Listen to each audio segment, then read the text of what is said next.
Hi everyone, so this will be an overview for chapter 8. As you can see, there's a lot of words in a single diagram. I'll go through box by box, starting from 8.1 to 8.2 to 8.3 to 8.4. Hopefully after this overview, you are able to have a rough idea of how the whole thing links together. Okay, let's start with 8.1, the green box.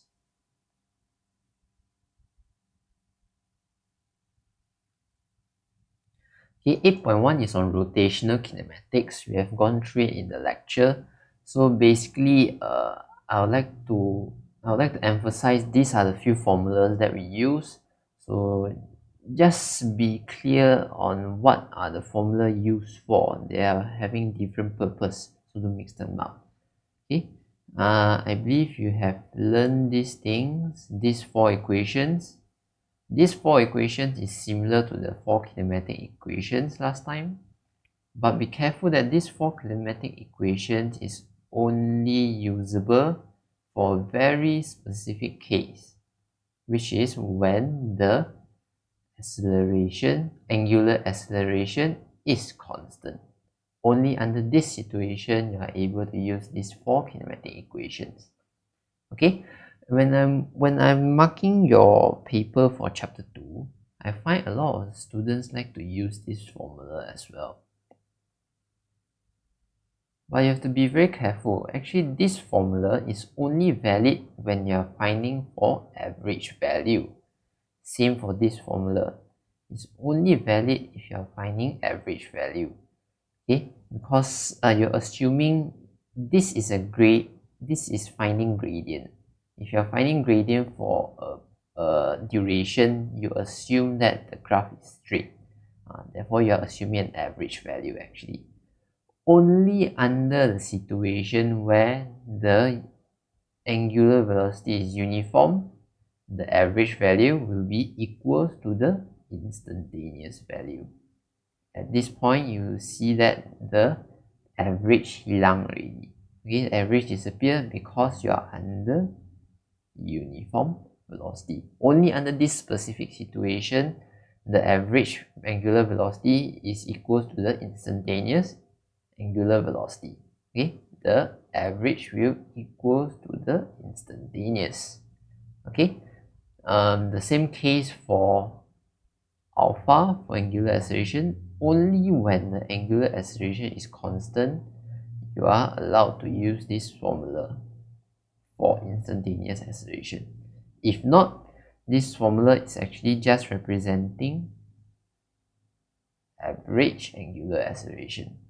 Only when the angular acceleration is uniform, the average angular acceleration is equal to the instantaneous angular acceleration. Okay, so you have to make sure you know how to differentiate between these four formulas and these formulas. One is for constant angular acceleration, one is for average value. Okay, the next thing is, if you have any rigid body rotation, any kind of rigid body, if it's rotating, you are allowed to use these four formulas. These four formulas are general, okay, applicable to any rotation. Okay, so what is the purpose of these four equations? It's actually to relate between some point on the rigid body to the rotation of the rigid body. Okay, these S and R are referring to a specific point on the rigid body, whereas this theta, omega, alpha, and omega square is referring to the rigid body itself.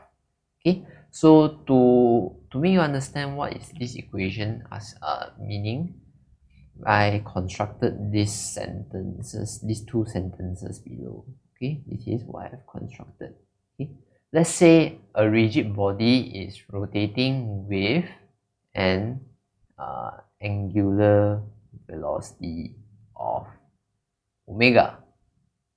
When that's the case, a point on the rigid body which is r distance away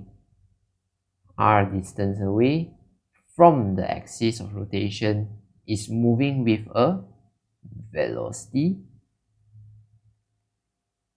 of v. What does it mean is, if you have a rigid body and the rigid body is undergoing an angular velocity of omega, a point which is having a distance r from the axis of rotation is moving with a velocity of v. Okay, this point will be moving in circular motion and the tangential velocity will be v. That's the idea behind it. Okay, if this object is still rotating at angular velocity of omega, another point which is further away will be moving, another point which is further away, let me call this R2, you'll be moving at a tangential velocity which is denoted by V2 equals to R2 omega. Okay, the purple object will be V1 equals to R1 omega. Any point on the rigid body, you can use this equation to find its tangential speed, to find its linear distance traveled, to find its tangential acceleration, to find its centripetal acceleration.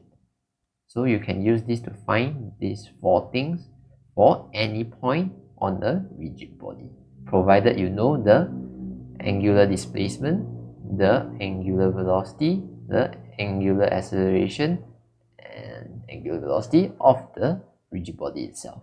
Okay, that's the idea behind this equation. Okay, so that's all for 8.1 rotational kinematics.